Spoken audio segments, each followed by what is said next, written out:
Non era padrone del proprio volere Fabrizio Biscaro, l'operaio 34enne reo confesso della mattanza del 23 giugno scorso all'Isola del Morta a Moriago della Battaglia, quando con una ventina di coltellate colpì Elisa Campeol, la sua volontà quindi era ridotta. Questa è una delle conclusioni della perizia psichiatrica firmata da Tullio Franceschini, il consulente del GIP Marco Biagetti, che ha depositato la relazione nel corso dell'incidente probatorio, un esame lungo e complesso sulla mente di Biscaro che, se da un lato risulta pericoloso socialmente, dall'altro sarebbe in grado di stare a processo. Questo significa che il pubblico ministero Gabriella Cama potrebbe scegliere la strada della non imputabilità e quindi affidare l'ex operaio alle cure di una struttura psichiatrica. Per i familiari il rischio è quello di un delitto senza giustizia.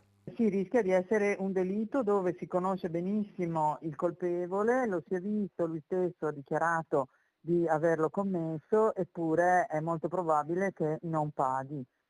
Noi non siamo d'accordo con la perizia depositata e cercheremo tutte le strade e tutti i modi per poter dichiarare almeno una parziale capacità.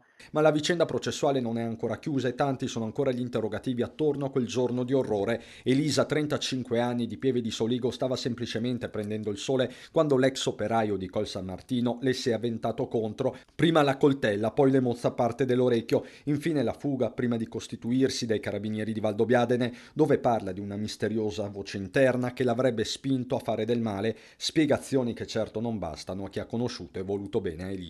Sulla base del vissuto dell'imputato, della storia clinica e soprattutto delle modalità con cui si sono svolti i fatti, è incomprensibile pensare ad una incapacità.